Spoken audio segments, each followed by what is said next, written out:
for you are recruiters, and then this is Mark from our own HR department who's going to be moderating for us tonight.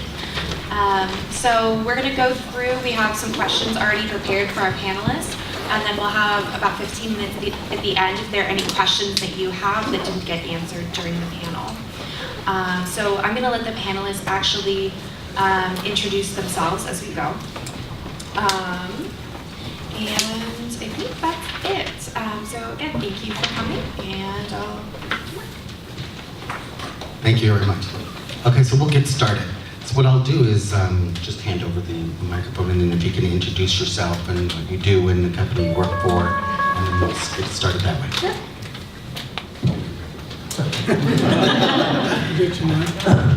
So my name is Kim Demery. I am the Director of Talent at AxiomZen, which is a startup in Vancouver. Basically, they are a design studio and software engineering foundry. They do a lot of consulting, so we take on client work. So my background is mostly in tech recruiting. I have a master's degree in HR from the University of Minnesota Twin Cities and a bachelor's degree in psychology. I previously worked for some Silicon Valley names you may have heard of: Facebook, Google, Mixpanel. So always doing tech recruiting. And when I worked for Anheuser-Busch, straight out of school, I was the HR supervisor. So I was in charge of hiring for the brewery. But what I found was that I really enjoyed working with engineers that were at the brewery. And so I decided to work with tech companies from then on. So although I am mostly a tech recruiter, I have hired for non-tech as well. And I myself went to business school, so I'm happy to answer some questions that are outside of the tech realm as well. Sorry, I'm losing my voice. Can you hear me all right? My name is Frank Tisides. I'm a recruiter with Virgin America, and I've been in recruiting for a little while, a little over 20 years, across a wide array of industries, from government to power to accounting and finance with the Big Four. Managed a couple of campus recruiting programs. I was in campus recruiting actually for almost 20 years. New to the airline industry with Virgin America. It's also my first startup, which is a whole nother experience that I highly recommend if you get the opportunity. But I can answer any questions you have about any industry, whether it's specifically about aviation and what's going on with Virgin America. Because I've worked with, I actually focused in also on engineers, which are a good group. But it was a unique experience with working with the Big Four. I think that actually having the opportunity to have an endless budget of recruiting was quite unique. And now with this startup, what we do is you'll see this with different recruiters, just different techniques to reach out to you. And we'll talk about that networking aspect of it. So. I worked for Anderson Consulting back in the day. No, I'm okay. Hi, I'm Jessica Fisher, and I'm a corporate recruiter with Bank of America. And I'm probably a little bit of an anomaly on the panel. I don't have an HR degree. I completely fell into the job. I was in corporate America, left corporate America, then decided to come back and specifically sought out working for Bank of America when I did. So I have a kind of a different story, to tell, and definitely a lot of it had to do with networking and being flexible and pursuing something that my resume didn't say I should be. So I'm actually, my daughter's getting ready to graduate and go off to college, so I'm going to do the same and go back to college in the fall and finish up a degree in HR just to support what I'm doing now internally. Now that I've been doing it for almost 10 years, I figure I might as well get educated in it too. But sometimes the best training is, best education is on the job. So I'm happy to answer any questions about what it's like trying to break in, to corporate America. It can be tough, as well as just networking in general. I think it's no secret that we're in a job market right now that's heavily saturated. So networking and standing out and just figuring out how to make that first move and then take next steps from there, can be really key to any job search these days. So forward to talking to all of you. Excellent. By the way, Jessica, we have some good HR programs here at Golden Gate University. I'd love for you to apply. Okay?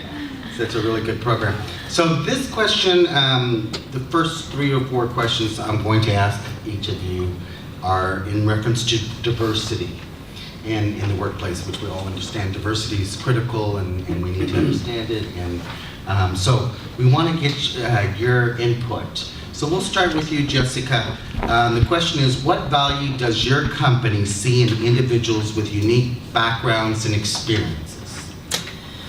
Quite a bit. We have moved away definitely from, gone are the days where we look at a resume and if there are job gaps or maybe currently unemployed, that used to be kind of an immediate out the window, right? But because of the market that we're in now and have been in for quite some time, and quite honestly, I recruit specifically for our home loans line of business. So I hire mortgage loan officers for a living, and that's been a lot of fun the last couple of years. I'd be crazy to toss out a resume where there was a lot of movement on it, meaning that someone has changed jobs quite a bit, because that's just indicative of what's happened specific to the home loans industry, right? And so we really are dissecting resumes more, really trying to dive in and find out people's stories. If there isn't, a cover letter that really explains it all, which there should always be one. But if there isn't, really valuing that circumstances have affected, 99% of the people that we're looking at on paper, and that we need to find out what's going on there. So from that perspective, to speak to having, a wide background and a wide variety of jobs and a wide variety of experiences, it's valued in a different way now, or we're learning to value it where we may not have before. Just from a diversity perspective in terms of personal life and background, we've got really at the bank called employee networks that are all specifically tailored to certain populations of interests and backgrounds. You don't necessarily have to identify with whatever that thing is, but it is there meant to be supportive, of diverse groups at the bank. So, we have an OLA network, which is, I can't remember what the acronym stands for, I should.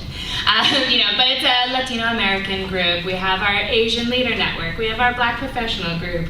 I happen to co-chair our LGBT group for the San Francisco East Bay Area, So there's all these great networks that are there to support the diversity in our workforce. So it's hugely important to us, whether it's socioeconomic, however people identify in their personal lives, that we are representative of that, on our teams and where we work. So hugely important to represent who you are, I think, in every way, personally and professionally, when you're putting yourself forward for opportunity, because it's something we can't be homogenous, in our workforce if we're going to support our customers and the people that are a part of us. So it's a huge initiative and really important to us at the bank.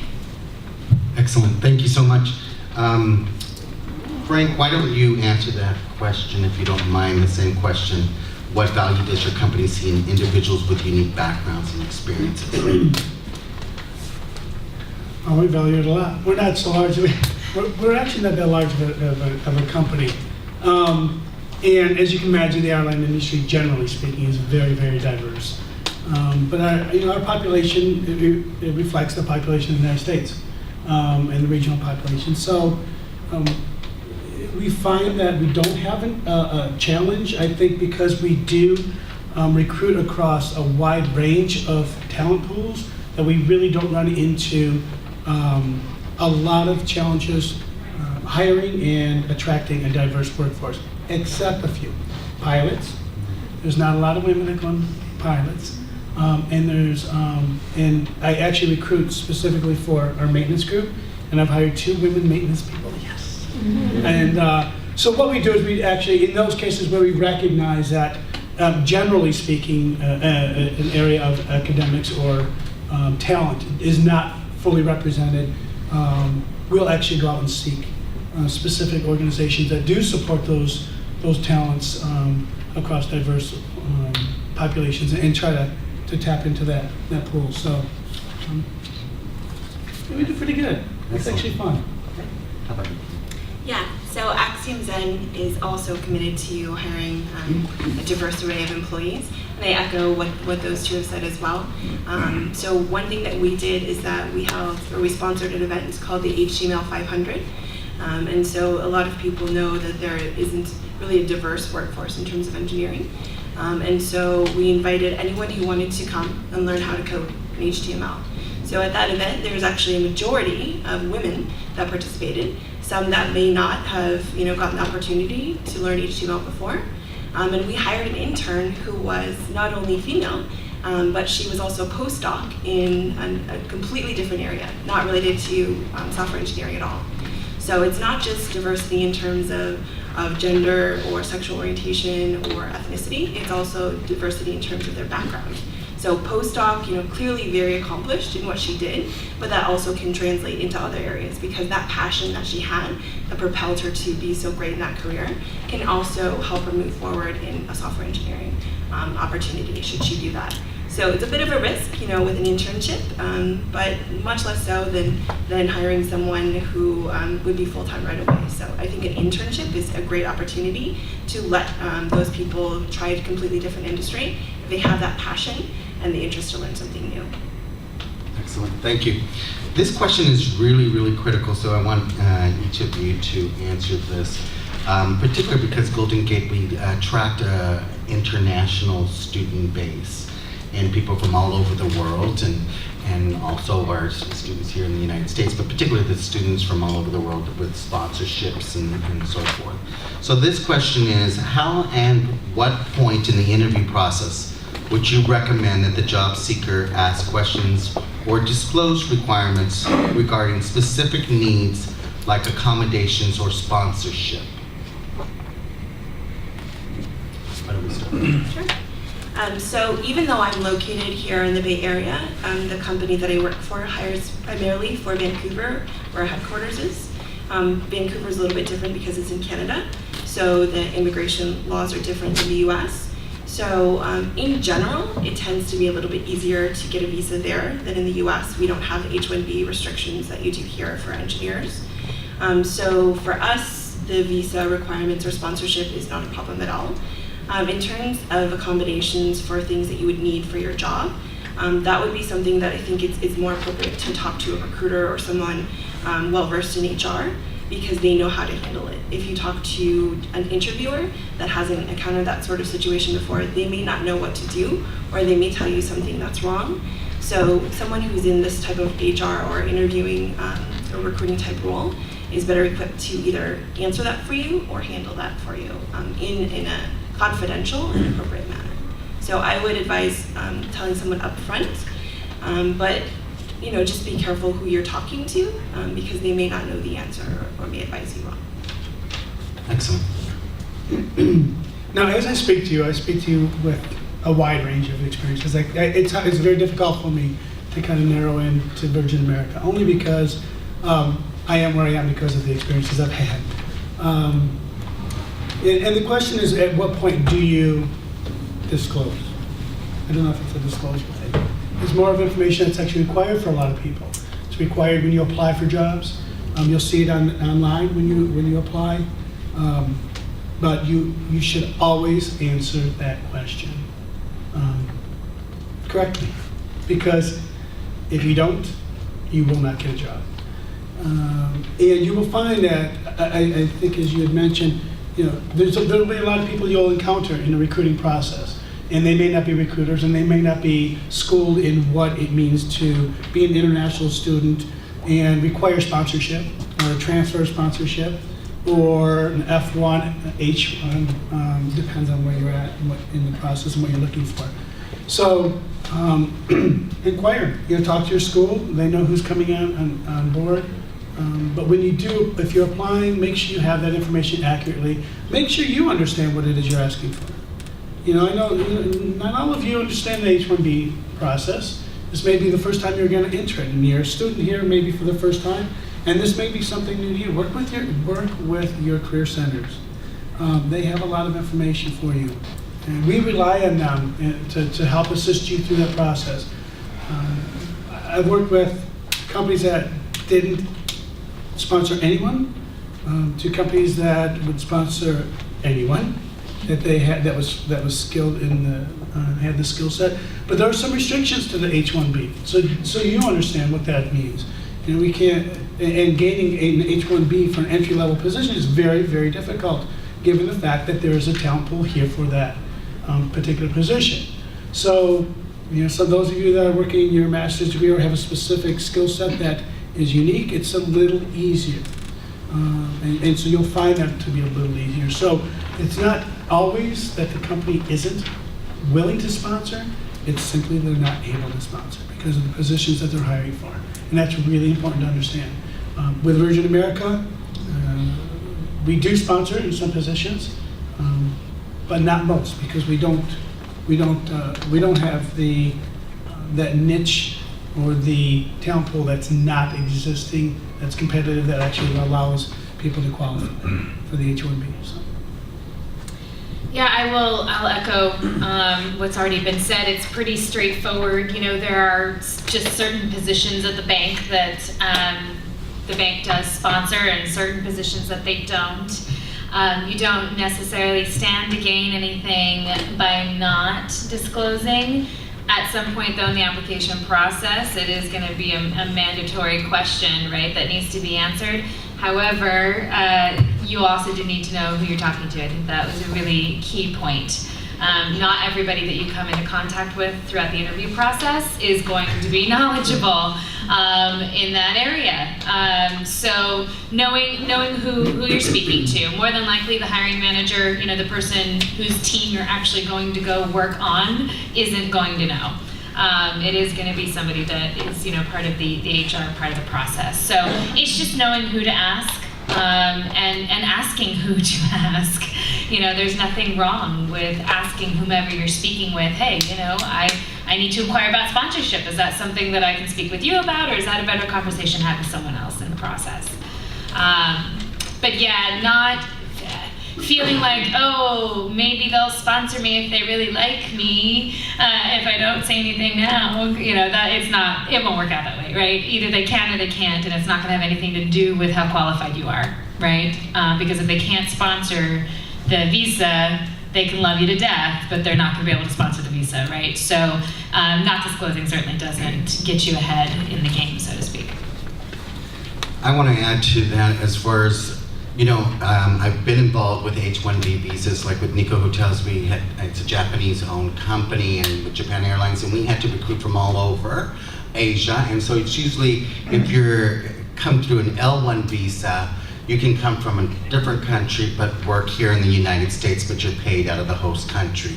So look at, there's so many companies in this country that are very diverse, and they want to hire people with your skills, your international skills. You just have to go and look for them and find those companies that are willing to place you from a host country other than the United States and put you through a different kind of visa. So there are many, many ways, and I believe that there are many companies that are interested and will figure out a way to, if you have the right skills and qualifications, because they need people like you. So. Yeah, and I would say that you shouldn't exclude startups, especially in technology, because they are often willing to do that. They may be cash strapped, but that's a priority to find people. So don't exclude them just because they're small. I mean, at AxiomSen, we have someone from Vietnam who previously worked at Etsy. We have someone from China who worked at Baidu. So we have some people from all over the world. But even though that's the case, you should still know exactly what your sponsorship entails and your visa entails. There are some cases where J1 visas, you're not allowed to work in, say, the US again for another 2 years if you have that 2-year restriction. So do know what applies to your specific case, because you can't trust that the recruiter will even know exactly all the details of your visa if you don't know that. They may know in general the policies involved, but oftentimes they have immigration attorneys that they work with at the very end stage. So you should know exactly what is involved in your visa. And like she mentioned, that Canada is a country that is very flexible and not as stringent. The United States is very strict with their visas and so forth. So why, you don't have to work in the United States. You can work in Canada. I mean, take your education. People need your skills. I mean, your background and your culture and where you come from is very critical in a global economy. So just don't look at the United States, you know what I mean? Okay. Vancouver is very close to Seattle, so you can easily make day trips. Okay, so now we're going to switch to a job search question that's a little bit more specific in that area. We'll start with Jessica. What can today's job seeker do to stand out from the competition? Wear bright colors. No, I'm kidding. I feel like a winner when you say, Mama, because you can say my name first. Oops, sorry. Some of it can depend just on, the type of job that you're looking for, right? And just how saturated that particular area of the market may be. But with that said, I have so many resumes to look at, right, on a daily basis, that if someone hasn't taken the time to make sure it's grammatically correct, that it's easy to read. I'm not looking at 6-point font because they wanted to squeeze as much as possible. I don't care if it's 5 pages as long as I can read it, right? I mean, kind of gone are the days of it must only be 1 to 2 pages, honestly. If it's valuable content, valuable being the key word, I'm okay looking at more than 2 pages, right? But if it's 2 pages, that's making my eyes hurt, and there's errors all over the place, there's a cover letter that doesn't apply to the position, that I'm recruiting for, etc., then I stop, right? I stop right there. I'm on to the next one, right? So take care in how you present yourself on paper. Because the fact of the matter is that applying for jobs online is not going to go away. Most places, like we at Bank of America, really don't take paper resumes anymore. You cannot walk in anywhere and hand a resume to somebody. So you've got to be able to represent yourself well on electronic paper to begin with. Keep it current. If you're posting on job sites, if you're posting directly to a company's job site, you're often creating a profile that then is in that system. Go back to it often and keep it current. Utilize social media intelligently. Clean up your Facebook, clean up whatever whatever social sites you may be a part of. I'm sure you've all heard and read, some of those stories out there. Depending on the industry, I don't personally do it, but for the types of jobs I'm recruiting for, but I've certainly heard from my peers who have, run across some very interesting things, even on a LinkedIn or say Facebook or, way back when MySpace and all those sites that didn't support the person that they were looking at on paper, right? Or even that they had interviewed and with some cause for concern. So, make sure how you're represented in social media is also, on the up and up. LinkedIn's a great resource. Networking. I mean, that's really the name of the game. Opportunities like this. Someone was talking about a social meetup. Where did he go? Or maybe he left. Okay. Oh no, you were talking about the social meetup that you had heard of. Yeah, I've never attended one, but I guess they have them for professionals, not just the social setting. But there are so many things out there nowadays. Volunteering, great way to network, right? So you need to utilize every network you can get access to. I personally use LinkedIn quite a bit. Just so happens the type of roles that I recruit for, about 75-80% of my candidates are passive, meaning these are people that are not applying online. I have to go and find them. So LinkedIn's a great professional social networking site. And I would say to be to not spam, your network, right? To not cast such a wide net of who you're connecting to through social media that you lose control of it and you don't even know. If you go through your network and you don't know somehow, either through a friend of a friend or directly, everybody in it, you need to clean it out. Or if they really are not someone that is in a position, like for example, you can connect to me through LinkedIn, remind me we met here, otherwise I won't accept your request. But that's the kind of thing, at least, we have a frame of reference, right? We know why we're connecting. So you don't want to just connect to random strangers, because chances are if they're a random stranger to you, you're a random stranger to them, and they're not going to do anything more with your connection. So just be smart about how you're using social media. I guess so those would be my 3 prompts, right? Representing yourself well on paper, use social media to your advantage, and network intelligently. Excellent, thank you. So you want to go ahead and take that question, Frank? Or how about this question? What do you think are the most effective methods of job searching today? Networking versus searching online? Oh, networking.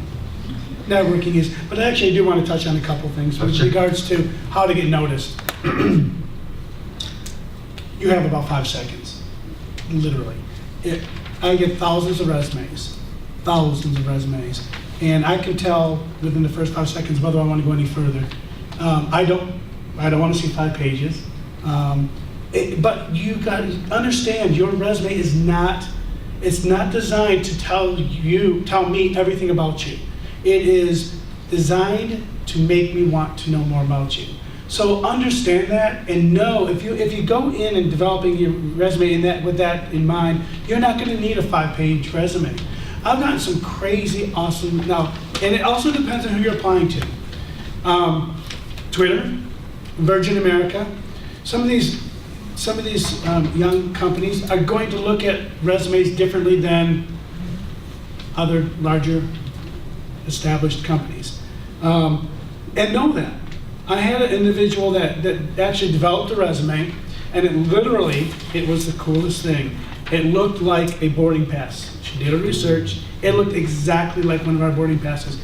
And it was Virgin American, it said opened up, and there was a thing he pulled out, and it said now boarding, and it was her name, and it was a flight number, and it gave just some brief information. And our VP of marketing said, I just want to talk to this woman. I want to know who she is. And she came in, and she's been with us and growing ever since. You really do have a unique opportunity with your resume to grab someone's attention.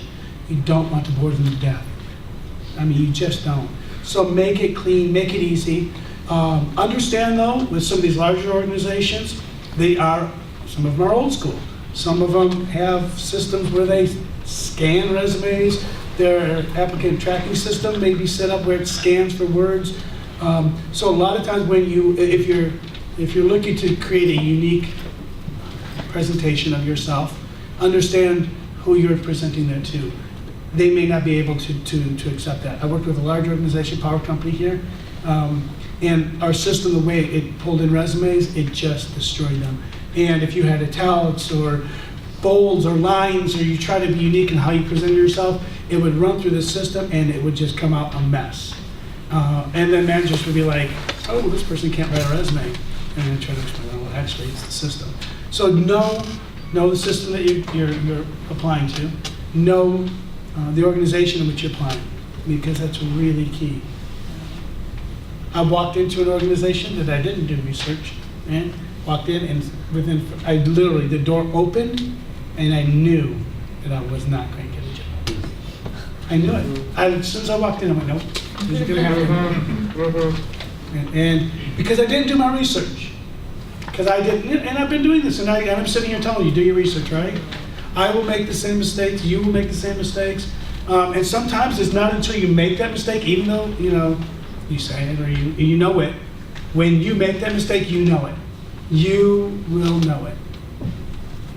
I applied for 3 years for Virgin American, did not get an interview.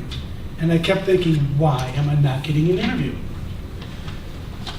You'll write down job titles and job descriptions, And the reality is that job title is very specific to the company you're working with. And I realized they weren't seeking my job title, they were seeking my skill set. And I quickly made an adjustment in my resume and focused in on the fact they were looking for a recruiter, not that I was a manager of a recruiting program. And I got the interview and got the job. So sometimes how a job is described is completely different with another organization. And just that title of that job, because again, your application is an official form. This is just, your resume is really just a marketing tool for you. You know, your application is what's going to be the actual, the piece of paper that they're going to scrutinize and run through backgrounds and run all that. But your resume is a marketing tool for you. Now, I'm not saying go out there and put some crazy thing down there that you don't have any skill set for, but know that your job title may be completely different in one organization to the other. But know the skill set that the job is looking for, and make sure that that information is in your resume. Don't send me your resume with a cover letter that says, "I can't wait to work for Facebook." Or Virgin Atlantic. Yeah. Get that out. You know, you mentioned something that's very important. It took you 3 years to finally get into Virgin because of your persistency. However, if you would have done a little bit more due diligence in the upfront, so many people make the mistake of sending resumes that are not matched to the specific position. You know, you send massive resumes and unsolicited resumes, or resumes that are not tailored specifically for that skill-based position, because the people don't have time to go through everything. If they see that it's not even related to the position, they're just going to bypass it. So I think it was a very good point that you mentioned and shared that with us. But your persistency paid out. Yeah. which is I mean, perfect. it literally was just a simple, the difference was, I managed a campus recruiting program. And the director thought that campus recruiting was completely different than recruiting. And as soon as I removed that, I got the job. So I echo those sentiments about doing research. So I think you can tell a lot about a company based on their Glassdoor reviews, based on their job description. So my internal title, I got to choose my own, and I decided I wanted it to be Talent Huntress. So even though I'm a director of talent, I was like, oh, I'm going to call myself Talent Huntress. So, you know, like that just shows that the company is fun. They don't take themselves too seriously. It's not super hierarchical, so it's pretty flat in that, like, yes, I'm the director, but I'm still going to call myself a recruiter. I'm on the ground running and looking for talent myself. So you can really, really find out a lot about a company just by doing the research. Another really fun idea that we got when I was at Facebook was that someone sent us a cake, but it had a QR code on it. So you can definitely, you know, make yourself noticed that way. Just keep in mind the company as well. So Facebook was one of those companies that was really fun and that was interested in that kind of creativity. I have a few more things if you don't mind as well. One way to demonstrate that you're really a great candidate for a job, even if you have a lack of experience, would be to show that you have passion for whatever you're doing. So if you don't have much internship experience, but you keep track of what's going on in the industry, if you write blog posts, if you're retweeting things from reputable sources, that's one way to get yourself noticed. I see a lot, people send me Word documents, resumes. Don't do that, convert it to a PDF, because if you send it in Word, it highlights all the spelling errors. People can change it, and they do, especially recruiters that are working for like agencies that are not working in-house. Sometimes they'll actually change your resumes before sending it on to clients. So do convert your resume to PDF. Also, meetup.com is great in terms of having fun, meeting people that are interested in what you are. So if you're interested in being an entrepreneur, go to an entrepreneur meetup. There's Silicon Valley Young Professionals Group as well. They have mixers all the time. It's really, really fun. You get to know people in industries that you may not have considered before. Quora is also great. So if you're interested in like finding out what are the hot companies in, say, San Francisco, what are some startups that I want to look at? What are some, you know, interview practices at these companies? Look it up on Quora. You'll find a ton of information on there. Quora, Q-U-O-R-A, Quora. And then make your own website to stand out. So I'm not an engineer, I'm a recruiter, but I'm a tech recruiter and I see beautiful websites all the time. I wanted to work for a company that makes websites and is a tech consultancy, so I made my own website. And that's not required at all for a recruiter. And I think that was one way that I got myself noticed. So take that time, showcase what you can do, not just in a resume, but also your skills and how you might be relevant. And especially if you're applying to a startup, they really like generalists. So the fact that I now know how to make a website and I know how to be a little bit more creative, all those things translate. So it's all about passion. I have a specific question for you because of what type of recruiting you do with engineers, and you hire from all over the world, correct? Yes. And so you hire people from China and India and other countries. So what, as far as those particular candidates that are looking from an international background, are they doing anything different to reach? How do you connect with them, or how are they connecting with you? It really depends on the type of job, but looking internationally for US or Canadian locations is definitely more concentrating on engineering because the business type of jobs we have candidates here, so we don't tend to look internationally for those. But for international candidates, for engineering, we look at things like programming competitions because again, it's all about the passion. If they're not only studying that in school, but they're deciding to spend their free time doing that, then that shows. Are they doing their own startup? Are they doing really well in those classes? What's the quality of school? So we know the quality of schools in India. We know the quality of schools in Europe. We actually have records and rankings of these schools because we may not be familiar with them, and we can actually go and look at the quality of school, how well you did. That tends to be more important in some countries than others. So if for some reason you don't have a high GPA, but there was something going on in your life, or you created something that was really interesting, then we still want to talk to you. So it's not all about what's written on paper. It's all about who you are and your passion as well. Okay, excellent. One more thing to add to that too. Yeah, so don't rely on the companies to find you.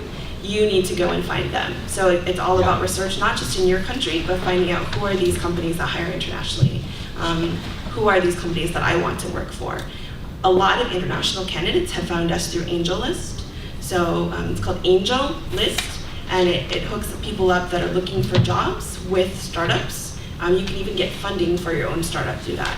So it's really, really easy. Just create a profile, and then you can search through different companies and apply there. You don't have to write a cover letter or a resume. It's very, very simple, and you can reach a lot of companies that you might not have known about otherwise. I was just going to add, in terms of standing out, don't underestimate, once you do get that first interview, the value of a thank you note. It just doesn't happen anymore, right? We're all in such a fast-paced world, and if you're actively searching, you probably, you one interview, then on to the next, hopefully, and the next. And as a recruiter, when I prep candidates, both at the intake point and after I'm talking with them after they've had the interview, not so much in my role now, but previously, I would always highly recommend they follow up in some way, even a handwritten note, but at least an email. It will remind, it does a couple of things. It gives you the opportunity to reinforce why you're the one for the job. You can very easily say, thank you, I'm looking forward to this opportunity because right? And give them the 3 bullet points of why you're the most qualified. But it reminds them of you too, right? So if they happen to have a big candidate pool to choose from, and say there are a couple of you that are, all right on par with each other, that's one of those things that will absolutely make you stand out. Because it can also, speaking to being passionate and showing your passion, that can be breathed into, a follow-up note like that. So don't underestimate the value of that, but it needs to be genuine. There should not be a form email or, form note that you sent, right? It needs to be genuine and specific, just like any other part of the process. So when you walk out of the interview, don't hit send. Yeah. Be strategic, and when that goes, you really do want to, because and that's really important. I mean, I can't tell you how many times that literally, I will just finish an interview, and within an hour, I've got a thank you note. And it's not tied to the interview whatsoever. Tie that thank you note to the interview, to the individual that you're writing it to. So one example of something you could say is, I was really impressed when you talked about this, or I thought about what we were talking about and I wanted to add some more points, or this is a great article to check out. Something that was related to the conversation that shows you were continuing to think about it after you left. And that you were paying attention while you were there. Excellent points. I think this would be the final question, and then we're going to go into Q&A, so you can ask as many questions as you want with the panel. This question is important because, one, Jessica, you mentioned about today's market is different, where before, if you had gaps because of unemployment, it was a negative. Now it's not, and more companies, along with the Obama administration, are working together to make sure that big companies are not looking at that because of, people went back to school and because of the recession and unemployment. So hopefully we'll see more and more of that.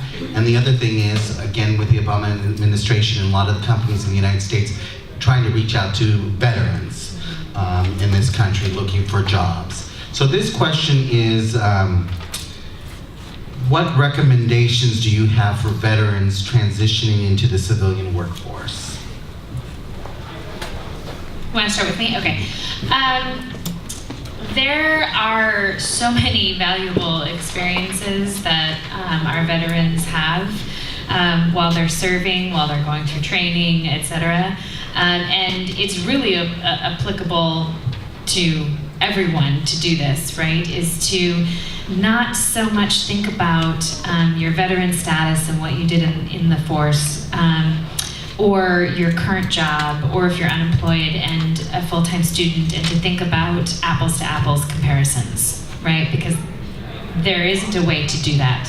If you're looking for a particular job and you're not in that particular job right now, there's no apples to apples comparison to make. But because of everything that was just said, there is value in the skills and experiences that you've had. So whether it's leading teams, whether it's networking, whether it's some sort of specific technical skill, there are so many things that if you really sit down and think about what you've done either as a veteran or while you've been in school through organizations on campus, or in other jobs that have transferable skills. But you do need to take the time to sit down and think about what those things are. Often a school counselor can be a valuable resource in helping you dissect your own past and your own experiences and picking out what those potential transferable skills are, because I guarantee you they're there. I know they're there, because you wouldn't be here and going to this school if they weren't, right? Because there had to be something there just to get you into the school to begin with. And you're being met, I'm sure, with some sort of success.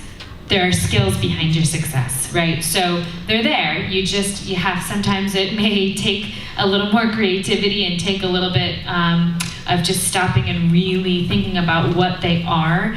And then through doing your research, like has been said, and understanding what it is you're applying for in terms of the specific job and in terms of the company and what the company potentially values.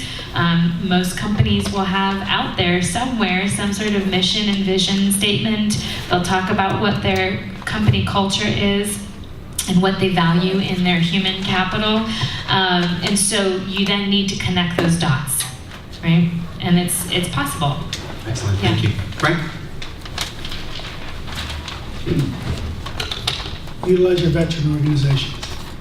Utilize them. I mean, they're there, they've got a great network.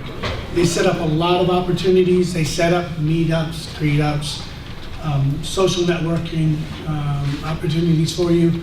Utilize them. Seriously, the reality is that your skill set is the skill set that they're looking for in that job. You are a program manager. Whether you're a program manager, whether you're doing program management in the Marines or you're doing it with IBM, you're doing it. and it is a skill set. And sometimes you don't make that connection into that training that you provided while you were overseas or while you're in states in a specific branch of our military. But there's a connection. And when you drill down into what it is you're doing, the skill set's exactly the same. It's going to be the same. You're talking about making the connections with people. You're talking about building those teams. You're talking about building those networks, and I'm talking about IP networks. You are actually doing that. And if you just look at the job you're applying for, and you can take what you were doing and help someone else, like I did, and it was just simply by directing your skill set so that the individual that was reading it understood what it was you were doing to the job that they were trying to fill. It makes all the difference in the world. I mean, it's just amazing. But it may take some time for you to sit down and understand what it is that you did and how to do that. And these vet groups, I work with vets, hiring veterans a lot. And these vet groups, they know. They work with the hiring managers, they work with companies to help transition that skill set into a civilian description, a set of descriptors that best present yourself. And they are actually really, really helpful, and they are engaged. I mean, they're out there doing your work, so take advantage of them. Excellent. Michael?